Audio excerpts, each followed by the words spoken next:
The auctioneer's hammer came down with a crack that split the dusty air of Del Rio, Texas, and Mary Sullivan knew her life had just been torn from her like a page from a book. She stood on the wooden platform in the town square, her wrists bound with rough rope that had already rubbed her skin raw, her dark hair hanging in tangled waves around her face, and her green eyes burning with a fury she had no way to express. The men who had brought her here, strangers with cold eyes and colder hearts, had found her 2 days ago on the road from San Antonio, where her wagon had broken down. Her parents had died from fever the week before, and she had been trying to reach her aunt in El Paso when these vultures had descended upon her. They had claimed she owed them money for passage through their land, money she did not have, and when she could not pay, they had dragged her here to this God-forsaken auction like she was nothing more than livestock. The year was 1876, and though the war had ended more than a decade ago, there were still dark corners of Texas where law was a suggestion rather than a rule, where desperate men found ways to profit from the misfortunes of others. This auction was not legal, not really, but the sheriff of Del Rio had been paid to look the other way, and the crowd of rough men gathered in the square did not seem particularly concerned with the finer points of jurisprudence. "Sold to the gentleman in the back for $300, the auctioneer called out, and Mary felt her stomach drop. She craned her neck to see who had bought her, her heart hammering against her ribs like a trapped bird. The crowd parted and she saw him. He was tall, well over 6 feet, with broad shoulders that filled out his dust-covered work shirt, and he wore a wide-brimmed hat that shadowed his face as he approached. His boots struck the packed earth with purpose, and there was something in the way he carried himself that made the other men step back without thinking. When he reached the platform, he looked up at her, and she could finally see his face. He was younger than she had expected, perhaps in his late 20s, with a strong jaw covered in a few days of stubble, sun-weathered skin that spoke of years spent outdoors, and eyes the color of storm clouds that held an intensity she could not quite raid. "Cut her loose," he said to the auctioneer, his voice deep and steady. The auctioneer hesitated, glancing at the 2 men who had brought Mary to the auction. They stood off to the side, counting the money they had just received, their faces twisted into satisfied smirks. "She is yours to do with as you please, Mr. Ashford," the auctioneer said, "but the restraints stay on until you get her off the property. That is the rule." Lucas Ashford stared at the man for a long moment, and something in his gaze made the auctioneer take a step back. "I said cut her loose," Lucas repeated, and this time his hand moved to rest on the revolver at his hip. It was not quite a threat, but it was close enough that the auctioneer quickly pulled out a knife and hurried to Mary's side, sawing through the ropes with shaking hands. The moment the bonds fell away, Mary pulled her wrists to her chest, rubbing at the raw skin. She wanted to run, wanted to fight, wanted to do anything but stand there waiting to see what this stranger wanted from her, but she was surrounded by hostile men and miles from anywhere safe. She had no choice but to see where this led.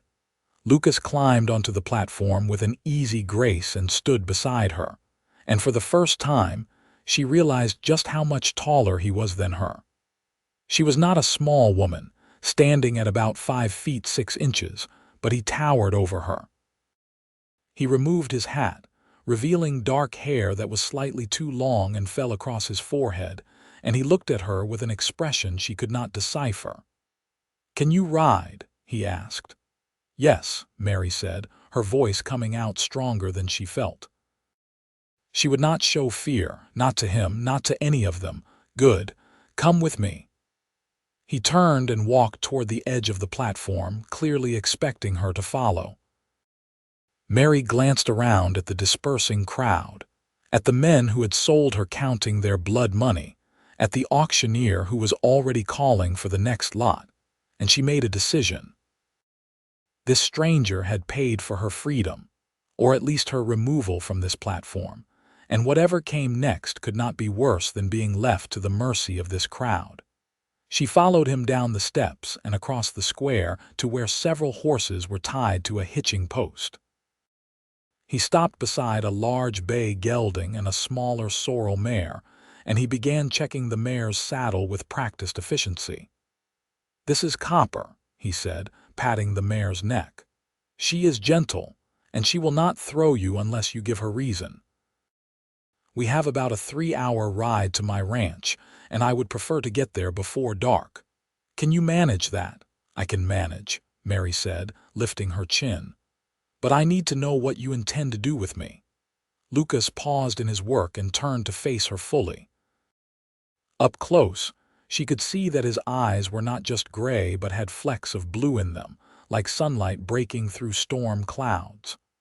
"What I intend," he said slowly, "is to take you somewhere safe, get some food in you, and then we are going to have a conversation about what happens next.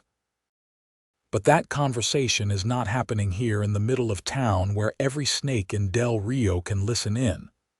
"How do I know I can trust you?" she asked. "You do not," he said simply. "But you do not have a lot of options right now, Miss Sullivan, Mary Sullivan, Miss Sullivan.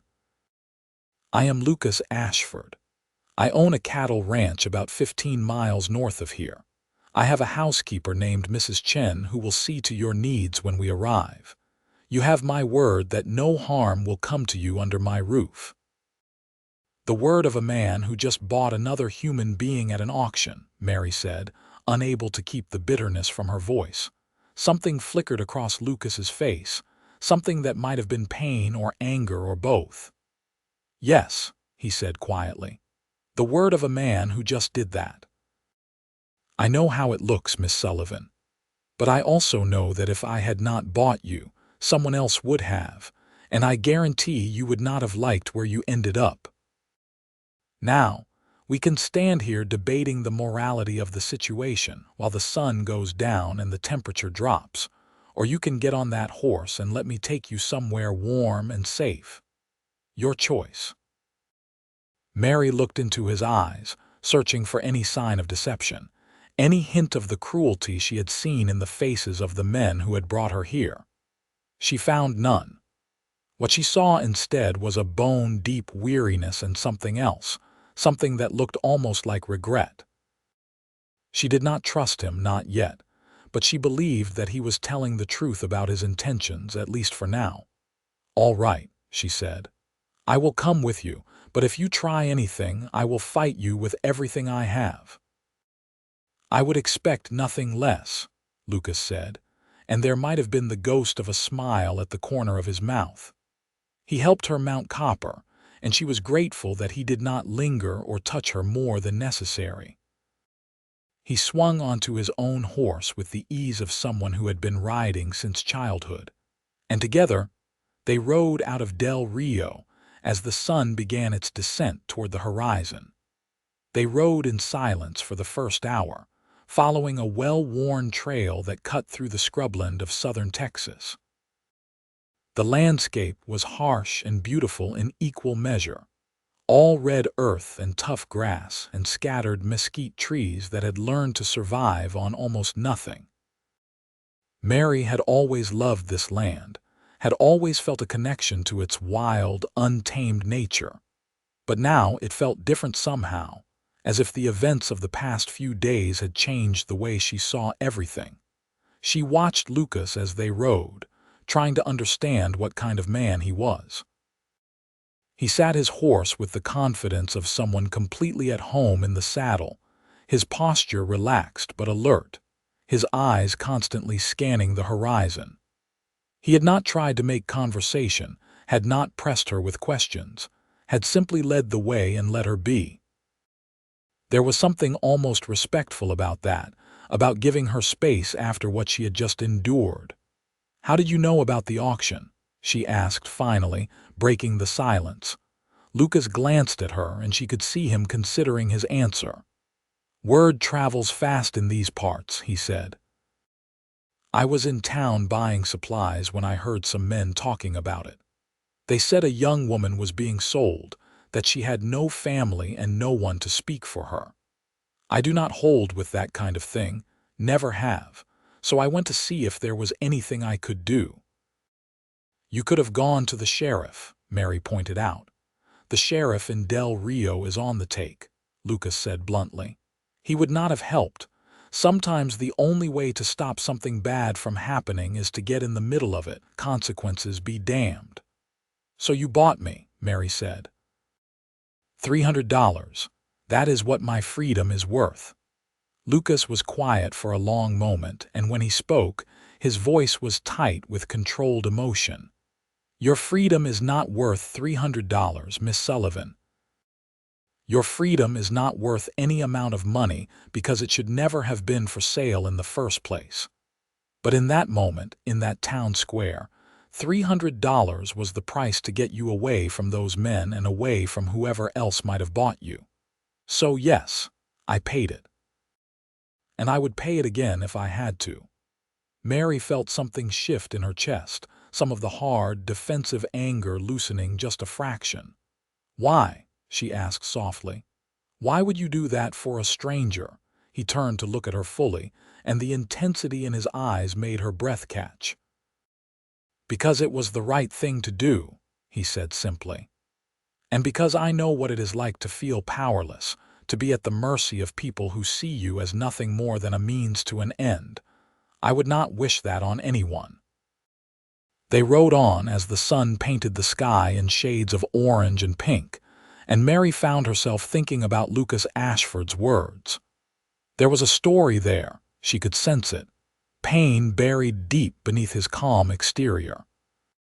She wanted to ask him about it, wanted to understand what had shaped him into the kind of man who would spend $300 to save a stranger, but she held her tongue. They were still strangers themselves, bound together by circumstance rather than choice, and she had no right to his secrets. As twilight began to fall, they crested a small rise, and Mary saw the ranch spread out before them in the valley below. It was larger than she had expected, with a sprawling main house built from adobe and wood, several barns and outbuildings, and extensive corrals that held dozens of cattle.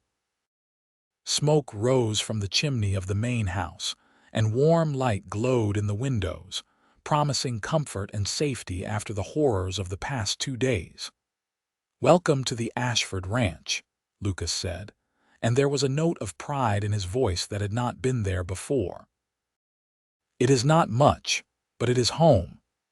"It looks like more than not much to me," Mary said, taking in the obvious prosperity of the operation. This was not the ranch of a poor man or even a moderately successful one. This was the ranch of someone who had built something substantial, something that would last.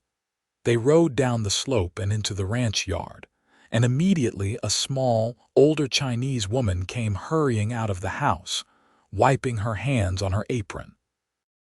She looked to be in her 50s, with gray-streaked black hair pulled back in a neat bun and sharp, intelligent eyes that took in the situation at a glance. "Mr. Lucas," she said, her English accented but clear, "you bring guest." "This is Miss Mary Sullivan," Lucas said, dismounting and then moving to help Mary down from her horse. "She has had a difficult few days and she will be staying with us for a while. Miss Sullivan, this is Mrs. Chen. She runs this house and everything in it, and you would do well to listen when she tells you something." Mrs. Chen studied Mary with eyes that seemed to see everything, and Mary felt suddenly self-conscious of her disheveled appearance, her dirty dress, her tangled hair. But the older woman's face softened and she reached out to gently touch Mary's arm. "You are hurt," she said, noticing the raw skin on Mary's wrists. "Come, I will tend to you. You need food and bath and clean clothes. Mr. Lucas, you take care of horses. This one is mine now." Lucas nodded, and Mary saw what might have been relief on his face. "She is in good hands, Miss Sullivan. Mrs. Chen will see to everything.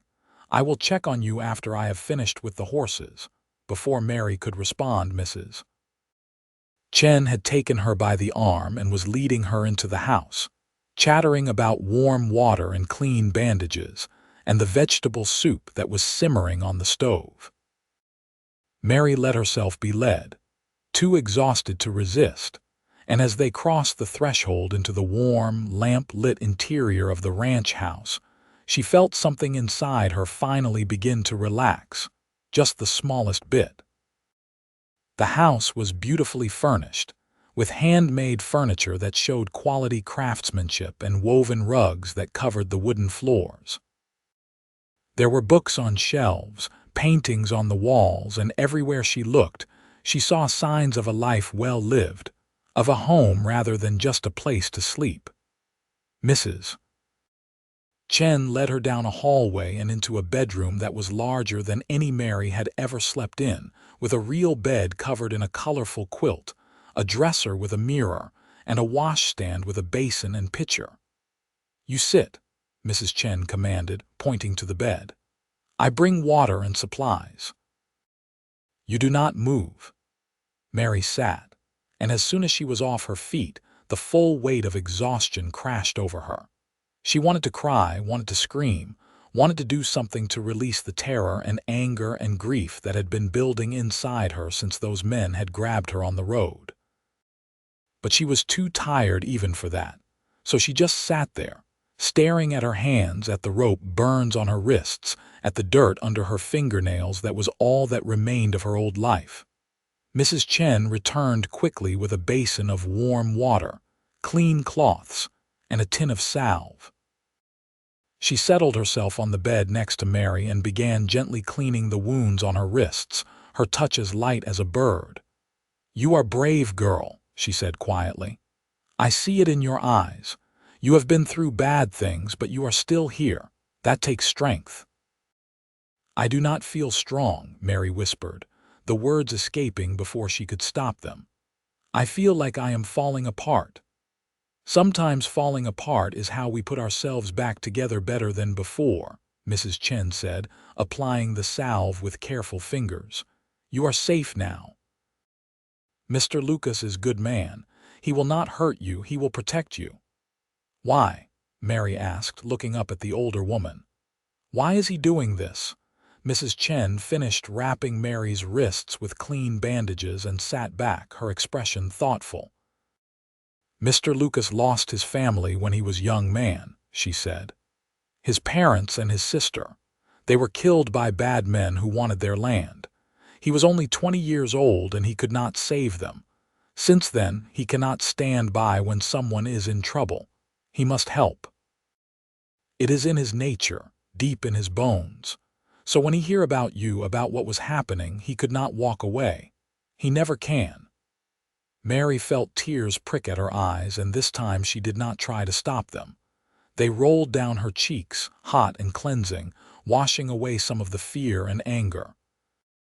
Mrs. Chen pulled her into a gentle embrace, and Mary clung to her, this stranger who was showing her more kindness than she had known in days.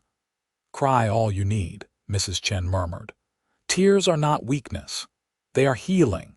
You let it out and then you rest. Tomorrow is new day, and you will be stronger." Mary cried until she had no more tears left, and then Mrs. Chen helped her wash properly, brought her a clean nightgown that must have belonged to someone else once, and fed her a bowl of the most delicious vegetable soup she had ever tasted. By the time Mary was tucked into the soft bed with clean sheets and warm blankets, she was barely able to keep her eyes open. "Thank you," she whispered as Mrs. Chen moved toward the door with the lamp. "You are welcome, child. Sleep now. You are safe here." The door closed softly, and Mary was alone in the darkness. She could hear the sounds of the ranch settling for the night, the soft lowing of cattle in the distance, the creak of wood as the house cooled, and somewhere, the low murmur of voices that she thought might be Lucas and Mrs. Chen talking. She closed her eyes and, for the first time since her parents had died, felt something almost like peace settle over her. She slept deeply and dreamlessly, and when she woke, golden sunlight was streaming through the window, and she could smell coffee and bacon cooking. For a moment she was disoriented, not sure where she was, and then it all came flooding back. Del Rio, the auction, Lucas Ashford, the ranch. She sat up slowly, her body aching from the tension and stress of the past days, and looked around the room in the daylight. It was even nicer than she had thought, with whitewashed walls and cheerful yellow curtains that moved gently in the breeze from the partially open window. On the dresser, she found a dress laid out, simple but clean and in good repair, along with undergarments and even a pair of shoes that looked like they might fit. Mary dressed quickly, grateful for the clean clothes even if they belonged to someone she did not know. The dress was a soft blue cotton that fit reasonably well, perhaps a little loose in the waist, but nothing that was too noticeable.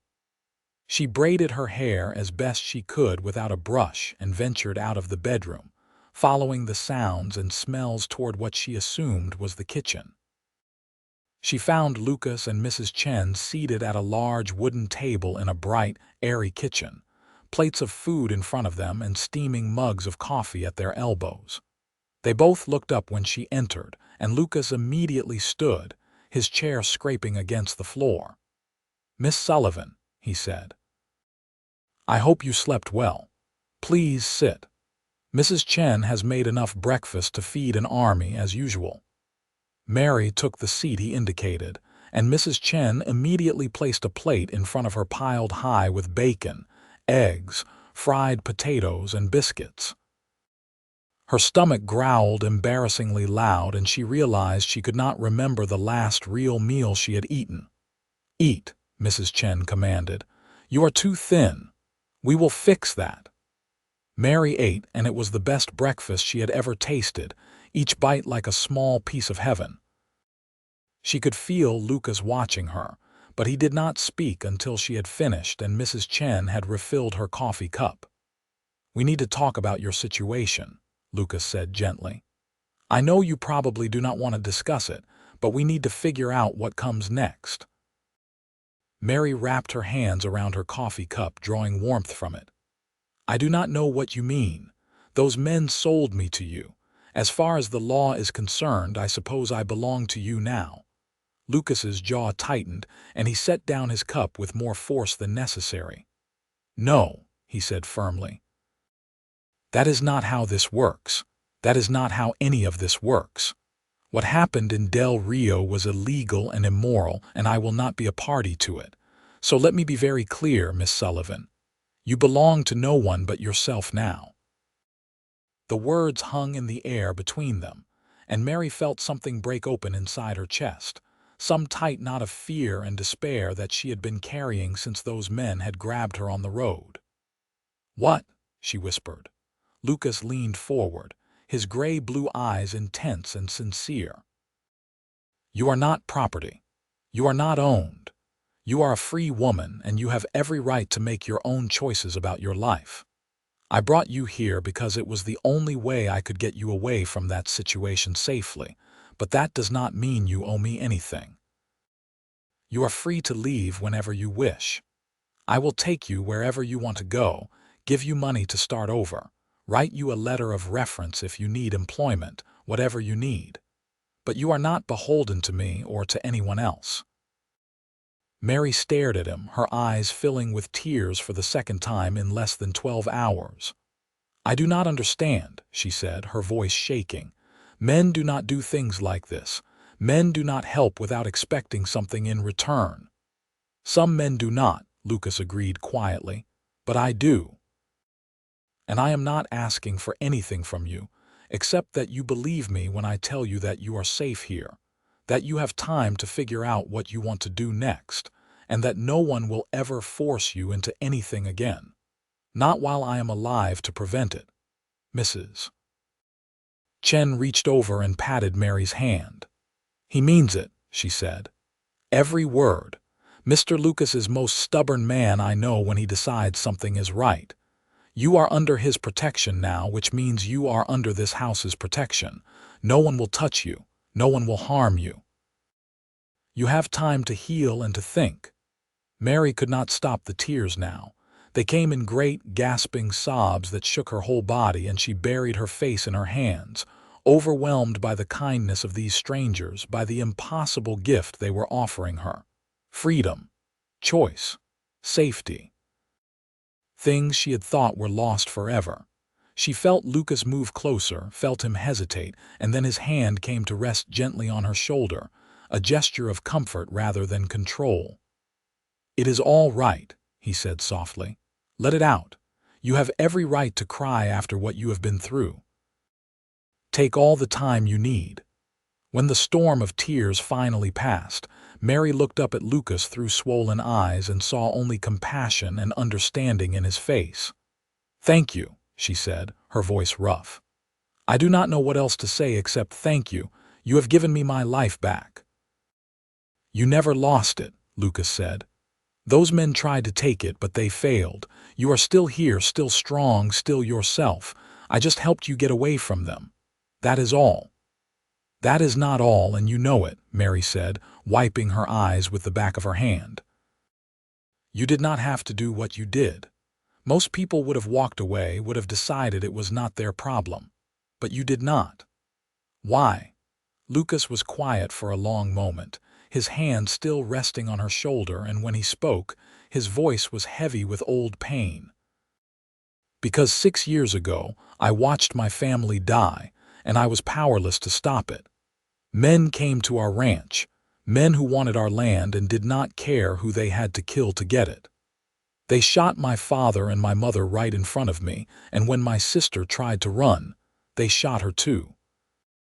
I was wounded, left for dead, and by the time I could move again, they were all gone. I survived, but they did not, and I have had to live with that every day since." Mary's breath caught in her throat. "Lucas, I am so sorry," he shook his head. "I am not telling you this because I want sympathy. I am telling you because I want you to understand why I cannot walk away when someone needs help. I could not save my family, but I can help others. I have to. It is the only way I can live with myself, the only way I can make sense of what happened. So when I heard about you, about what was happening in that town square, I knew I had to do something. I could not let another person suffer if I had the power to prevent it." "You are a good man, Lucas Ashford," Mary said quietly, and she meant it with every fiber of her being. "I am just a man," he replied, "trying to do what is right in a world that does not always make that easy." Mrs. Chen stood and began clearing the dishes, her practical nature reasserting itself. "Enough sad talk," she announced. "Mary needs to regain strength, and Mr. Lucas has ranch to run. We all have work to do. Mary, you come with me. I show you house and garden. You need to know where things are." Lucas stood as well, settling his hat back on his head. "I need to check on the herd and meet with my foreman about some fence repairs. I will be back before dinner. Miss Sullivan, please make yourself at home. This is your home now for as long as you need it to be." He headed for the door, and Mary found herself calling after him, "Lucas." He turned, and she gave him a small, genuine smile, the first she had managed in days. "Thank you, truly." He returned the smile, and it transformed his serious face, making him look younger and more at ease. "You are welcome, Mary, truly." Then he was gone, and Mary was left with Mrs. Chen, who immediately launched into a comprehensive tour of the house. The ranch house was even larger than Mary had realized, with multiple bedrooms, a sitting room with a fireplace, a dining room for formal occasions, a library filled with books, and even a room that Lucas apparently used as an office. Everything was well maintained and thoughtfully arranged, the home of someone who cared about his surroundings and took pride in what he had built. The garden behind the house was Mrs. Chen's domain, a thriving oasis of vegetables, herbs, and even a few flowers that added splashes of color to the dusty landscape. Mrs. Chen explained that she had come to work for Lucas 4 years ago, after her husband had died, and she had found herself alone in a country that was still not always welcoming to Chinese immigrants. Lucas had hired her without hesitation, had given her a home and a place to belong, and she had been fiercely loyal to him ever since. "He is a good man, but he is lonely," Mrs. Chen said as they walked between rows of tomato plants. "He works and works, always busy, never stopping to rest or to think about himself. He needs someone to remind him that life is more than just work and responsibility." Mary thought about Lucas's story, about the family he had lost and the burden of guilt he still carried. "I think he is afraid," she said slowly. "Afraid to let anyone too close because he might lose them too." "Yes," Mrs. Chen agreed. "Exactly so, but maybe you change that. Maybe you help him see that life is worth living again, not just surviving." "I do not know if I am the right person for that," Mary said. "I am still trying to figure out how to survive myself." "Then maybe you figure it out together," Mrs. Chen said with a knowing smile. "Healing is easier when you do not do it alone."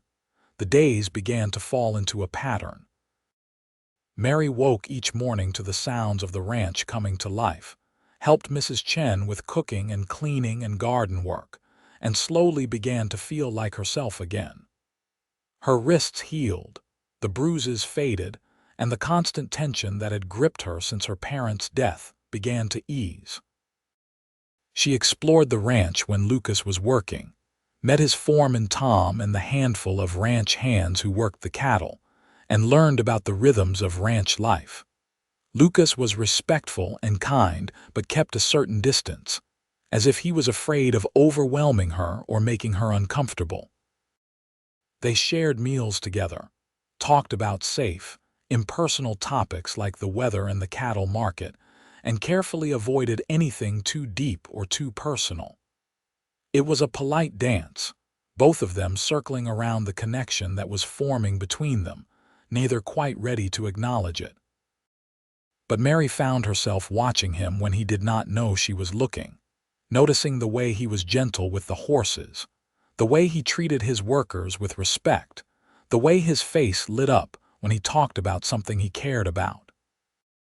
She saw the loneliness in him, the walls he had built to protect himself, and she recognized them because she was building her own. It was 3 weeks after she had arrived at the ranch when everything changed. Mary was in the garden helping Mrs. Chen harvest vegetables when Tom came running up to the house, his face pale and his expression urgent. "Miss Mary, is Mr. Lucas here?" he asked, breathing hard. "No, he rode out to check the north pasture this morning," Mary said, standing up and brushing dirt from her hands. "What is wrong?" "There are men on the property," Tom said. 5 of them, maybe 6, and they do not look friendly. They are asking questions about a woman, about someone who was supposed to be sold in Del Rio a few weeks back. I think they are looking for you." Mary felt ice flood her veins. "The men who took me." "Maybe, or men hired by whoever bought you at that auction and is now looking for his property," Tom said grimly. "Either way, we need to get you somewhere safe and find Mr. Lucas. He needs to know about this." Mrs. Chen grabbed Mary's arm. "Come, we go to cellar. It is safest place, and they will not find you there." But before they could move, the sound of horses approaching filled the air, and Mary saw 5 rough-looking men ride into the ranch yard, their faces hard and their hands resting on their guns. She recognized 2 of them as the men who had grabbed her on the road, and her blood ran cold. Tom stepped forward, placing himself between the women and the newcomers. "This is private property, gentlemen. State your business or move along." The leader of the group, a tall man with a scar running down his left cheek, spat tobacco juice into the dirt. "We are looking for a woman who belongs to Mr. Hendricks. He bought her fair and square at an auction in Del Rio, but she never showed up at his place. We have reason to believe she is here. There is no one here like that, Tom said firmly. Now get off this property before I get the sheriff. The scarred man laughed. The sheriff in Del Rio is the one who told us to look here. He said some rancher named Ashford had been asking questions about the auction, causing trouble. So we put 2 and 2 together. Now, you can hand over the woman nice and peaceful like, or we can take her by force. Your choice. Mary felt panic rising in her throat, but before anyone could move, the thunder of hoofbeats announced another arrival. Lucas came riding into the yard at a gallop, his horse kicking up dust as he reined to a hard stop. He took in the situation at a glance, and his face went hard as stone. "Get off my property," he said, his voice low and dangerous. Now, the scarred man turned to face him, unimpressed. "You Ashford, I am, and you are trespassing. We are just here to collect what belongs to Mr. Hendricks, the woman you took from the auction. Hand her over and we will be on our way." Lucas dismounted slowly, his movements deliberate and controlled. "The woman you are referring to is not property and she does not belong to anyone. She is a free citizen and she is under my protection. If your employer has a problem with that, he can take it up with me directly." "He figured you would say something like that," the scarred man said, and suddenly there were guns in all 5 men's hands. "Which is why he sent us with instructions to take her by whatever means necessary. So you can step aside or you can get hurt. We do not much care which." Mary saw Lucas's hand move toward his gun, saw Tom reaching for his own weapon, and she knew that if shooting started, people were going to die. She could not let that happen. She stepped forward before anyone could stop her, her voice clear and strong. "I will go with you," she said. "Just do not hurt anyone here. They have been kind to me and they do not deserve to be caught up in this." "No," Lucas said sharply, and there was such force in that single word that even the armed men seemed taken aback. He looked at Mary, and the emotion in his eyes made her breath stop. "You are not going anywhere with these men, Mary. I would die before I let that happen." "I do not want you to die," Mary said, her own voice breaking. "I do not want anyone to die because of me." "Too late for that," the scarred man said, cocking his gun. "Boss wants his property back and he is going to get it. Now the woman comes with us or we start shooting. You have 5 seconds to decide. 5, 4, 3. "Wait," Mary cried, stepping forward again. But Lucas moved faster than she would have thought possible, drawing his gun and placing himself directly between her and the armed men, using his own body as a shield. "You want her," he said, his voice like gravel. "You go through me first." The tension in the air was thick enough to cut, everyone frozen in that terrible moment before violence erupts, and Mary realized with stunning clarity that Lucas Ashford was willing to die for her. This man who barely knew her, who owed her nothing, was ready to lay down his life to protect her freedom. The realization hit her like a physical blow, and suddenly everything she had been feeling for the past 3 weeks, everything she had been trying to ignore, came crashing to the surface.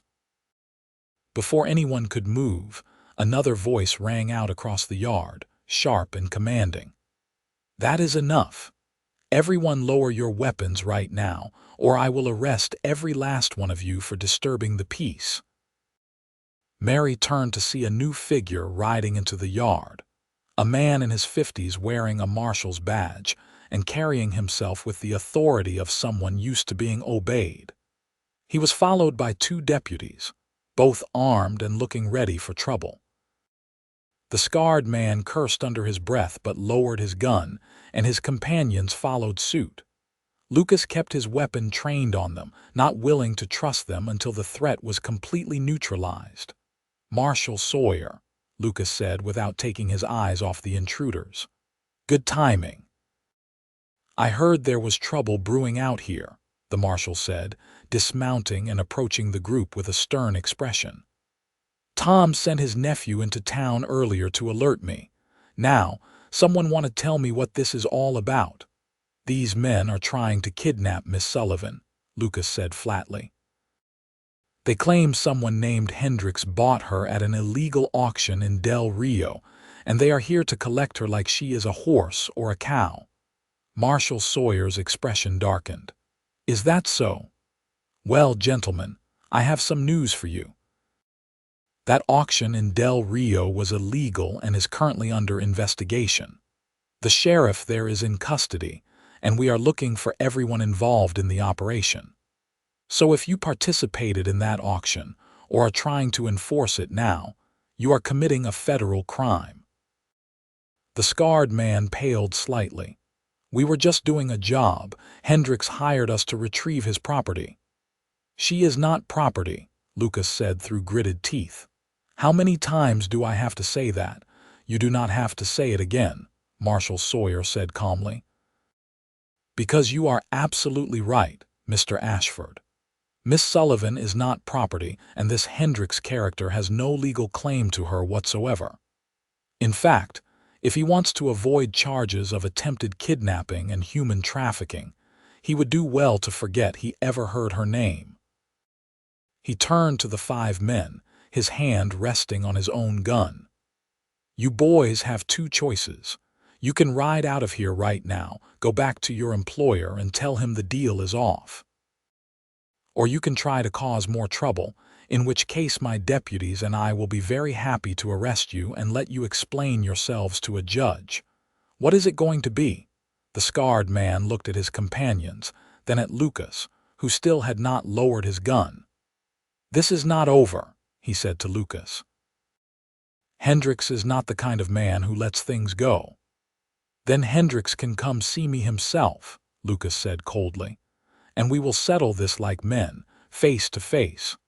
But if any of you ever set foot on my property again, if you ever come near Miss Sullivan again, I will not wait for the marshal. I will handle it myself. The threat in his voice was unmistakable, and the scarred man must have believed him because he turned his horse and gestured for his companions to follow. They rode out of the ranch yard at a gallop, and Mary felt her knees go weak with relief. Lucas finally lowered his gun and turned to her, and the raw emotion on his face made her heart skip. Are you all right? He asked, his voice gentle now, all the hardness gone. I am fine, she said, and then, because she could not help herself, you could have been killed. You stood in front of guns for me. Yes, he said simply. I did, and I would do it again without hesitation. Why? Mary asked, even though she thought she might already know the answer. Why would you risk your life for me? Lucas looked at her for a long moment, and she saw him wrestling with something, saw the walls he had built starting to crack. Because you matter, he said finally. Because in these past 3 weeks, you have become important to me in a way I did not expect and probably have no right to feel. But I cannot help it. The thought of losing you, of letting those men take you, it was unbearable. So yes, I would have died to protect you. I would do whatever it takes to keep you safe.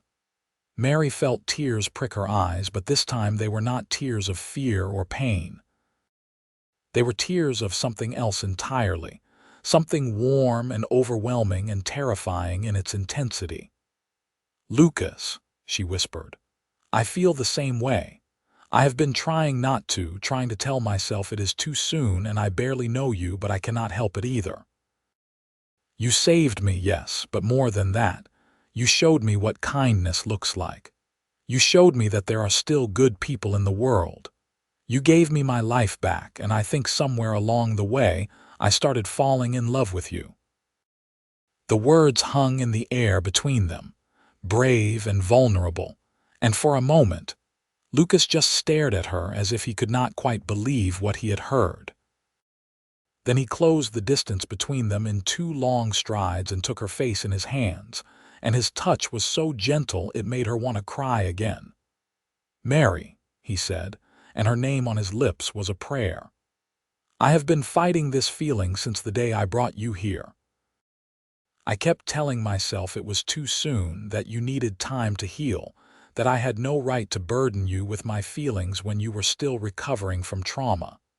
But I cannot fight it anymore. I am in love with you, completely, hopelessly in love with you.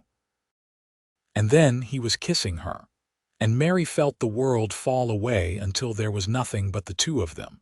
Nothing but the warmth of his lips and the strength of his arms around her, and the absolute rightness of this moment. She kissed him back with everything she had, pouring all her gratitude and all her growing love into that kiss, and when they finally broke apart, both of them were breathing hard. "Well," Marshal Sawyer said dryly from behind them, and Mary had completely forgotten he was still there. "I guess that settles that question. Tom, Mrs. Chen, you two are witnesses.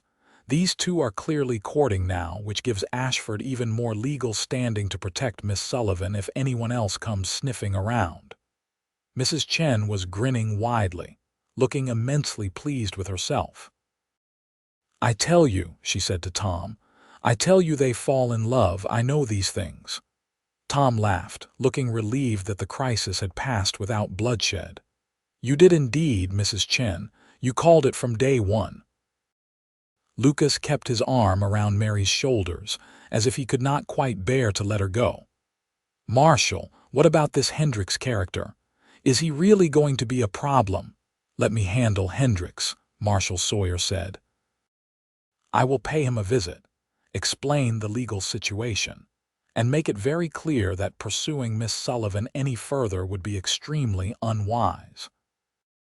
Between the federal investigation into the Del Rio auction and the fact that she is now publicly under your protection and courting you, he would be a fool to push this further. And if he is a fool, well, that is what jails are for." "Thank you, Marshal," Mary said sincerely. "I do not know what would have happened if you had not arrived when you did." "Thank young Timothy for riding into town so fast," the Marshal said. "That boy probably saved some lives today, but you are welcome, Miss Sullivan. And for what it is worth, I think you have found yourself a good man here. Lucas Ashford has always been one of the most decent people I know. You could do a lot worse." "I know," Mary said, looking up at Lucas and seeing the love in his eyes reflected back at her. "I could not do better." Marshal Sawyer and his deputies left soon after, promising to keep Lucas informed about any developments with Hendricks or the Del Rio situation. Tom went back to work with a knowing smile, and Mrs. Chen shooed Lucas and Mary away from the yard, insisting they needed time alone to talk properly.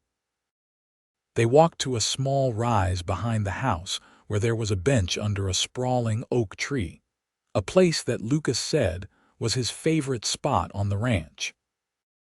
They sat together, Lucas's arm still around her, and for a long moment they just looked out at the land stretching before them, at the cattle grazing peacefully in the distance, at the sky beginning to turn gold with the approach of evening. "I meant what I said," Lucas told her quietly. "Every word. I love you, Mary. I know it is fast, and I know we have not known each other long, but some things you just know in your bones. This is right. You and me together. I feel it as surely as I feel the ground under my feet." "I feel it too," Mary said, leaning her head against his shoulder. "And I do not care that it is fast. After everything that has happened, after being reminded how fragile life is and how quickly things can change, I do not want to waste time pretending I do not feel what I feel. I love you, Lucas. I love your kindness and your strength and the way you care about people even when it costs you. I love the life you have built here and the man you have become despite the pain you have endured. I love you, and I want to build a life with you if you will have me." Lucas turned to face her, taking both her hands in his. "Mary Sullivan, I would be honored to build a life with you, but I want you to be sure. I want you to take all the time you need to be certain this is what you want. You have been through hell these past weeks, and I do not want you to feel like you owe me anything or that you have to stay with me because I helped you. You deserve to make this choice freely, without any pressure or obligation." Mary smiled, touched by his consideration but completely sure of her answer. "I am certain," she said firmly. "This is not about obligation or gratitude, though I am grateful for what you did. This is about love. Real, true love. The kind that my parents had, the kind I always hoped I would find someday. I have found it with you, Lucas, and I am not letting it go." His eyes shone with emotion, and he leaned forward to kiss her again, slower this time, deeper, a kiss full of promise and hope. When they finally broke apart, he rested his forehead against hers and took a shaky breath. "Marry me," he said. "Not today, not tomorrow, but soon, whenever you are ready. Marry me and stay with me forever. Help me turn this ranch into a real home, a place full of love and laughter instead of just work and loneliness. Let me spend the rest of my life showing you how much you mean to me." "Yes," Mary said without hesitation. "Yes, I will marry you, as soon as we can arrange it. I do not need time to think or to be sure. I already know. You are my future, Lucas Ashford. You are my home." They sat together on that bench until the sun set, talking about everything and nothing, making plans and sharing dreams. And Mary felt a joy she had not known was possible bubbling up inside her. Just a few weeks ago, she had been at the lowest point of her life, alone and terrified and convinced that her future held nothing but darkness. Now she was sitting beside the man she loved, planning a life that promised more happiness than she had ever dared to hope for. It was miraculous and wonderful and perfect.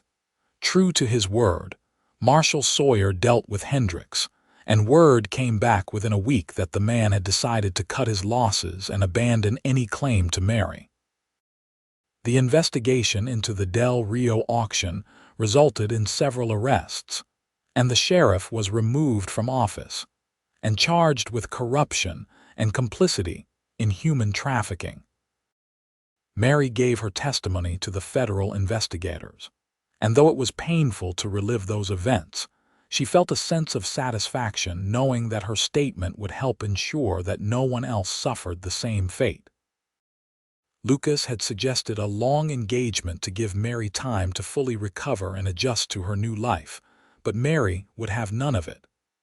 "I have already lost too much time," she told him firmly. "My parents are gone, my old life is gone, and I do not want to wait any longer to start my new one. Let us get married as soon as we can arrange a proper ceremony." So 3 months after the day Lucas had bought her freedom in Del Rio, they were married in a small church in the town of Uvalde, the nearest community of any size to the ranch. Marshall Sawyer gave Mary away, Mrs. Chen wept happy tears throughout the ceremony, and Tom and the ranch hands served as witnesses and celebration companions. It was a simple, beautiful wedding, with Mary wearing a dress that Mrs. Chen had helped her sew and Lucas in his best suit, looking so handsome that Mary could barely breathe when she saw him waiting for her at the altar. When the preacher pronounced them husband and wife and Lucas kissed her with such tenderness and joy that the small congregation erupted in applause, Mary felt like her heart might burst from happiness. This was real. This was her life now. She was Mary Ashford, wife of the best man she had ever known, and her future stretched before her bright and full of promise. The years that followed were the happiest of Mary's life. She and Lucas worked side by side to build the ranch into even more of a success, and Mary discovered that she had a natural talent for managing the business side of operations. She kept the books, negotiated prices with buyers, and even helped with some of the training of the horses, a skill she had learned from her father. Lucas was endlessly proud of her, always quick to give her credit for the ranch's growing prosperity, and their partnership extended far beyond just their marriage. Mrs. Chen became like a mother to Mary, teaching her traditional Chinese recipes alongside more familiar dishes, sharing wisdom about marriage and life, and eventually helping her through the nervousness of her first pregnancy. When Mary gave birth to their first child 2 years after their wedding, a healthy baby boy they named Jacob, Mrs. Chen was right there beside her, holding her hand and coaching her through the labor. Lucas was a wonderful father, gentle and patient, and completely devoted to his son. Mary would often find him in the nursery in the evenings, just watching Jacob sleep with an expression of such awe and love that it made her fall in love with him all over again. "I never thought I would have this," he told her one night as they stood together looking down at their sleeping son. "A family again. A wife I love and a child of my own. After I lost my parents and my sister, I thought that part of my life was over forever. But you gave it back to me, Mary. You gave me everything." "We gave it to each other," Mary corrected gently, wrapping her arms around his waist. "I would have nothing without you. You saved me, Lucas, in every way a person can be saved. And now we get to build this beautiful life together." 2 years after Jacob was born, Mary gave birth to twin girls, Emma and Rose, and the ranch house was suddenly full of the chaos and joy of small children. Lucas proved to be as patient with 3 young ones as he had been with one, often found on the floor playing games or reading stories, and Mary loved watching him with their children, seeing the healing that fatherhood had brought to his soul. They prospered over the years. The ranch grew to be one of the most successful in the region, known for quality cattle and fair dealing. Lucas's reputation as an honest, decent man spread, and he was often called upon to mediate disputes or offer advice to younger ranchers just starting out. He never forgot what it was like to struggle, and he and Mary made a point of helping others whenever they could, whether through employment, supplies, or just a listening ear. Mary often thought about the day she had stood on that auction block in Del Rio, terrified and alone, convinced her life was over. She thought about the moment Lucas had looked up at her and everything had changed. She thought about the words he had spoken to her that first morning at the ranch, the words that had given her back her freedom and her hope. "You belong to no one but yourself now." Those words had been true then, and they were still true now, even within the loving bond of their marriage. Lucas had never tried to own her or control her. He had always treated her as an equal partner, respecting her opinions and supporting her dreams. Their marriage was not about possession, but about 2 whole people choosing each other every single day, building something beautiful together while remaining true to themselves. 20 years after that fateful day in Del Rio, Mary sat on the porch of the ranch house, watching the sun set over the land she and Lucas had built together.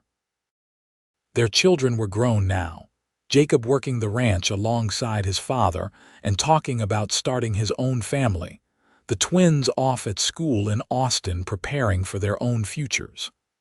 Mrs. Chen, now in her 70s but still sharp and active, was inside preparing dinner, and Mary could hear her humming a Chinese folk song as she worked. Lucas came up the porch steps, dust from the day's work still clinging to him, and settled into the chair beside Mary with a contented sigh. His hair was streaked with gray now, and there were lines around his eyes, but to Mary, he was just as handsome as he had been that first day.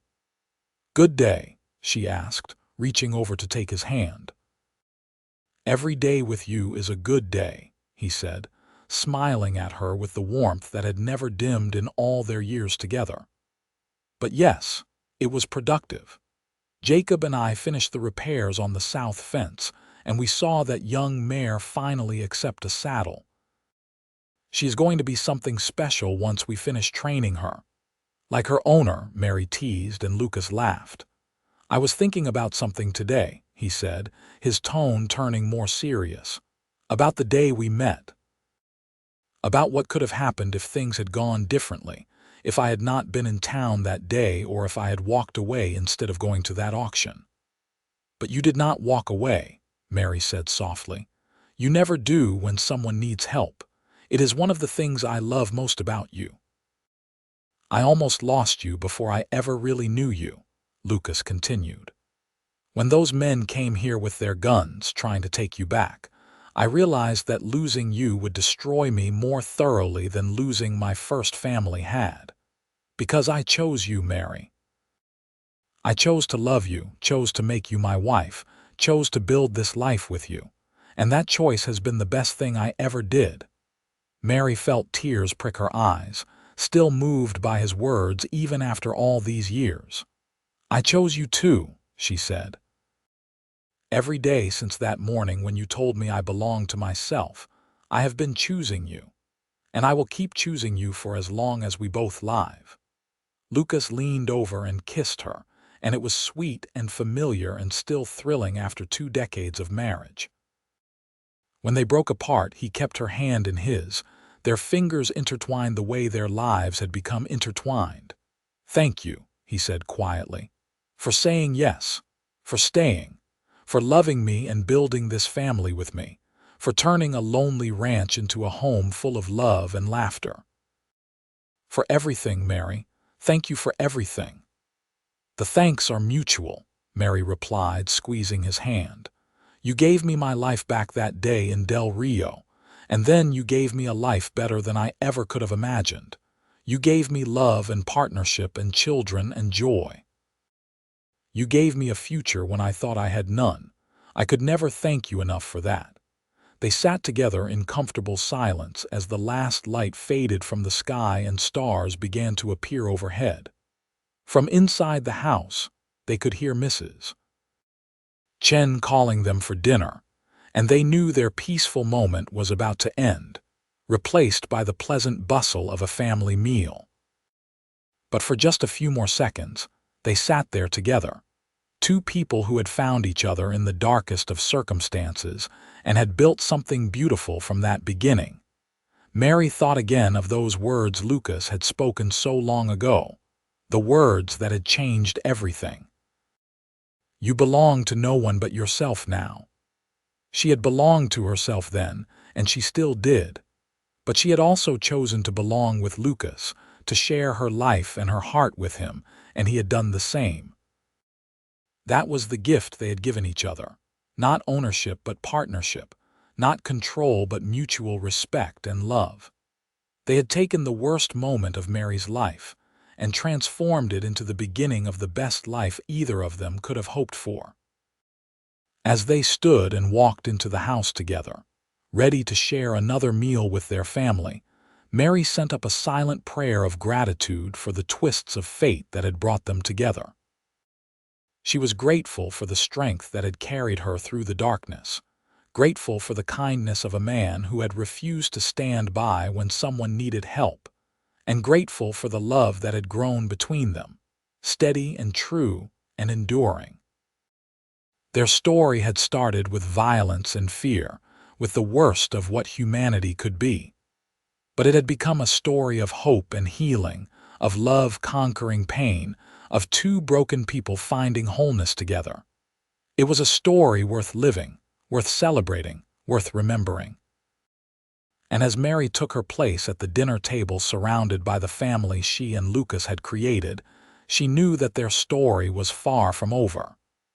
There would be grandchildren in the future, new challenges to face, new joys to celebrate. But whatever came, they would face it together as they always had, two people who had chosen each other and continued to choose each other every single day. That choice, made freely and renewed constantly, was the foundation of everything they had built. And it would carry them through whatever the future held, binding them together with love stronger than fear, hope more powerful than despair, and a commitment deeper than any words could express. As Lucas reached for her hand under the table and gave it a gentle squeeze, Mary smiled, secure in the knowledge that she was exactly where she belonged, with exactly who she belonged with, living exactly the life she was meant to live. She was free, she was loved, and she was home. And that, in the end, was everything that mattered. The dinner conversation flowed around them, Mrs. Chen recounting a story about the chickens getting into her herb garden again. Jacob talking about his plans to expand the horse training program. And even though the twins were away at school, their presence was felt in the empty chairs and the memories they had left behind. This was family, Mary thought. This was what she and Lucas had created from nothing but determination and love and faith in each other. After dinner, as had become their custom, Lucas and Mary took a walk around the property together, checking on the animals and enjoying the cool evening air. The moon was bright overhead, casting everything in silver light, and the sounds of the night surrounded them, crickets and distant cattle and the whisper of wind through the grass. "You ever regret it?" Mary asked as they walked, her arm linked through his. "Taking that risk in Del Rio. Spending that money on someone you did not know, bringing a stranger into your life." Lucas stopped walking and turned to face her, cupping her face in his calloused hands. "Not for one single second," he said with absolute certainty. "That was the day my real life began, Mary. Everything before was just existence, just going through the motions. But you brought color and warmth and meaning back into my world. You made me remember what it felt like to be truly alive. So no, I do not regret it. I would do it again in a heartbeat." "I would have been lost without you," Mary said, her voice thick with emotion. "Not just lost, but destroyed. Those men would have broken me. But you saved me, and then you loved me, and you helped me become stronger than I ever knew I could be. You are my hero, Lucas Ashford, and my partner and my best friend." "And you are all those things to me as well," he replied. "We saved each other, Mary. That is the truth of it. I was drowning in grief and guilt, and you gave me a reason to live again. We rescued each other, and then we built something that neither of us could have built alone." They kissed under the moonlight, and it was as passionate and meaningful as their first kiss had been all those years ago. Some things never faded, Mary thought. Some love was strong enough to last forever.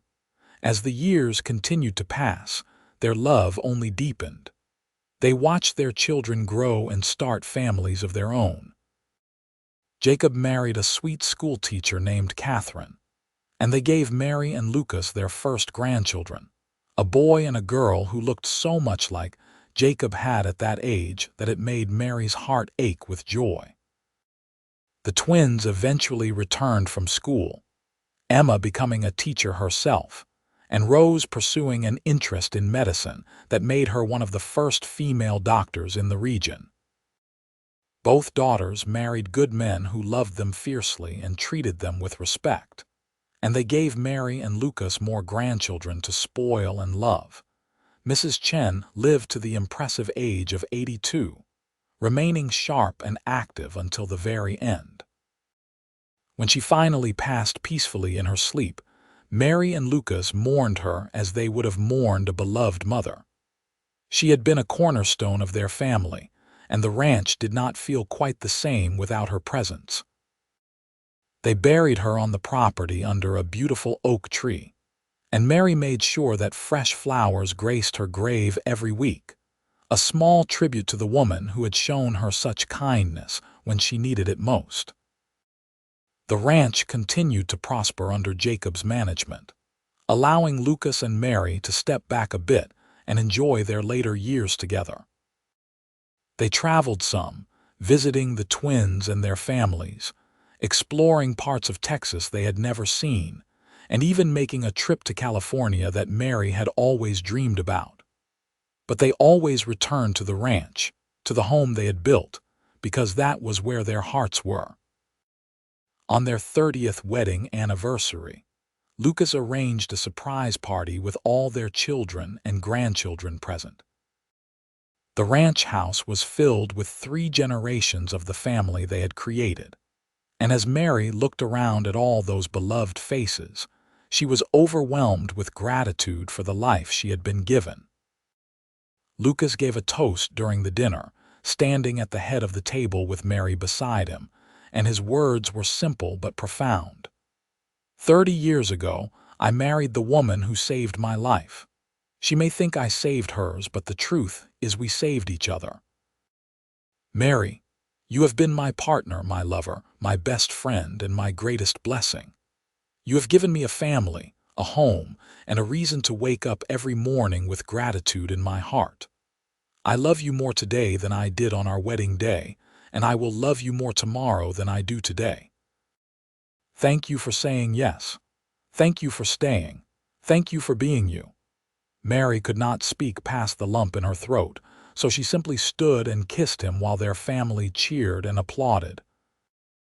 Later, when the party had wound down and the children had put the grandchildren to bed in various rooms throughout the house, she and Lucas escaped to their favorite spot under the oak tree behind the house. 30 years, Mary marveled, leaning against him.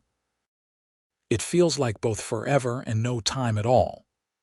I know what you mean, Lucas agreed. Sometimes I look at you and still see that frightened but fierce woman standing on that platform in Del Rio, and sometimes I cannot remember what my life was like before you were in it. We have been so blessed, Mary said. So incredibly blessed. A beautiful family, a successful ranch, and most importantly, each other. I could not ask for anything more. Neither could I, Lucas said, kissing the top of her head. This is what happiness looks like, Mary. This right here, this moment, this life. This is everything I ever wanted and more than I ever thought I deserved. You deserve every bit of it, Mary said firmly. You are a good man, Lucas. You have been a good husband, a good father, a good grandfather, and a good friend to so many people. You deserve all the happiness in the world. They sat together under the stars, talking and remembering and simply being together, until the night grew late and they finally made their way back to the house. The grandchildren were sprawled out in sleeping bags in the sitting room, worn out from playing, and Mary and Lucas tiptoed past them, smiling at the peaceful scene. In their own bedroom, the room they had shared for 30 years, they prepared for sleep with the comfortable ease of long practice. And as they lay in bed together, Mary curled against Lucas's side with his arm around her. She thought about the incredible journey that had brought them to this moment. From that terrible day in Del Rio to this beautiful night surrounded by family and love, the distance traveled was immeasurable. They had faced challenges and overcome obstacles. They had grieved losses and celebrated victories. They had raised children and built a legacy. And through it all, they had loved each other with a steadiness and devotion that had never wavered. Lucas, Mary said softly into the darkness. Yes, my love. If you could go back and change anything about our story, would you? He was quiet for a moment, considering. Not one single thing, he said finally. Even the hard parts, even the scary parts, they all led us here. They made us who we are. So no, I would not change a thing. Would you? No, Mary said. Not even the auction, because as terrible as it was, it brought me to you, and you are worth everything I went through to find you. And you are worth everything to me, Lucas replied. Always have been, always will be.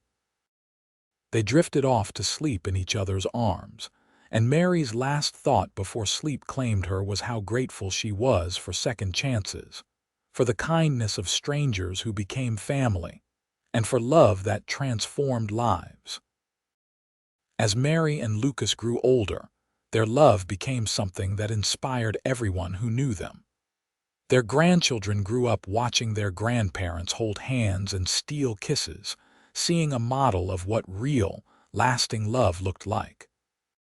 Their children carried the lessons learned from their parents' relationship into their own marriages, creating strong, respectful partnerships that mirrored what they had grown up witnessing. The ranch remained in the family, passed from generation to generation, and the story of how Lucas and Mary had met became family legend. The grandchildren would beg to hear it over and over, and Mary and Lucas would take turns telling it, never leaving out the hard parts because those were important too. They wanted their descendants to understand that love was not always easy or simple, but it was always worth fighting for. When Lucas turned 70, he had a stone marker placed on the property at the spot where he and Mary used to sit and watch the sunsets. It bore a simple inscription.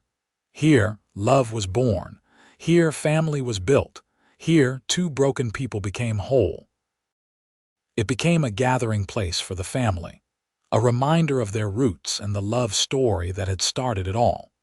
Mary lived to see her great-grandchildren born, tiny perfect babies who carried pieces of her and Lucas forward into the future. Each one was a miracle, a continuation of the legacy they had built from nothing but love and determination. She held them with trembling hands and whispered prayers of protection and blessing over them, asking that they might know the same kind of love she had found. When Lucas passed away at the age of 76, peacefully in his sleep after a full and beautiful life, Mary was devastated but not broken. She had known this day would come eventually, had prepared herself as much as anyone could prepare for losing their other half. But the pain was still enormous, a gaping hole in her heart where Lucas had lived for more than 5 decades. The funeral was attended by hundreds of people whose lives Lucas had touched over the years, and the stories they told painted a picture of a man who had lived his values every single day. He had been kind to everyone, generous with those in need, and absolutely devoted to his family. Mary listened to the stories through her tears, proud beyond measure of the man she had loved and the life they had shared. But she did not allow grief to consume her. Lucas would not have wanted that, and she had promised him long ago that she would keep living fully no matter what happened. So she continued to be active in the ranch, spending time with her children and grandchildren and great-grandchildren, and finding ways to honor Lucas's memory through continued acts of kindness and generosity. She established a fund in his name to help women in difficult circumstances, providing them with resources to escape dangerous situations and start over. It felt like a fitting tribute to the man who had given her that same chance all those years ago. Dozens of women were helped over the years, and each one of them received a note with their assistance that read simply, "You belong to no one but yourself now. Go and build the life you deserve." Mary lived another 8 years after Lucas's death, and while she missed him every single day, she filled that time with love and purpose. She was surrounded by family until the very end, slipping away peacefully at the age of 82 with her children holding her hands and whispering their love. They buried her next to Lucas under the oak tree on the property, their graves side by side just as they had been side by side in life. The stone marker Lucas had erected stood nearby, a permanent testament to what they had built together. At the funeral, Jacob stood to give the eulogy for his mother, and his words captured the essence of Mary's life and legacy. "My mother was the strongest person I ever knew," he said, his voice thick with emotion. "She faced unimaginable hardship when she was young, but she never let it define her or diminish her. Instead, she chose love. She chose hope. She chose to build something beautiful from the ashes of tragedy. She and my father showed all of us what real love looks like, what a real partnership looks like. They saved each other, and then they spent the rest of their lives saving others in small and large ways. The world is better because Mary Sullivan Ashford lived in it, and our family will carry her legacy forward for generations to come."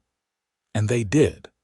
The ranch remained in the family, thriving under the care of Lucas and Mary's descendants. The fund that Mary had established continued to help women in need, expanding over the years to help even more people. The story of Lucas and Mary's love became the foundation of the family's identity, a reminder of where they came from and what values they held dear. Their great-great-grandchildren would visit the graves under the oak tree and lay flowers there, learning the story of the rancher and the woman he had saved from an auction block in Del Rio, Texas, in 1876. They learned how he had given her back her freedom with those powerful words, "You belong to no one but yourself now." And they learned how those two broken people had found each other, healed each other, and built a love that lasted a lifetime and beyond. The story became a legend, told and retold, inspiring new generations to choose love over fear, kindness over cruelty, and hope over despair. And though Mary and Lucas were gone, their love lived on, as real and powerful as it had been on that first day when a young rancher had looked at a frightened woman and decided to change both their lives forever. In the end, their story was proof that even in the darkest moments, even when hope seems lost, love can find a way. It was proof that one act of courage and compassion can change everything. And it was proof that the greatest adventures, the deepest loves, and the most meaningful lives often begin in the most unexpected ways. Mary Sullivan had been sold by strangers on an auction block in Del Rio, Texas, a victim of men who saw her as property. But Lucas Ashford had bought her back, had looked her in the eyes, and had given her the most precious gift anyone can give another person, the freedom to choose her own path. And she had chosen him, had chosen love, had chosen to build a life that honored that gift every single day. It was a story of darkness transformed into light, of despair becoming hope, of two lonely people finding everything they needed in each other. It was a love story for the ages, set against the harsh and beautiful landscape of the Texas wilderness, and it was true in every way that mattered.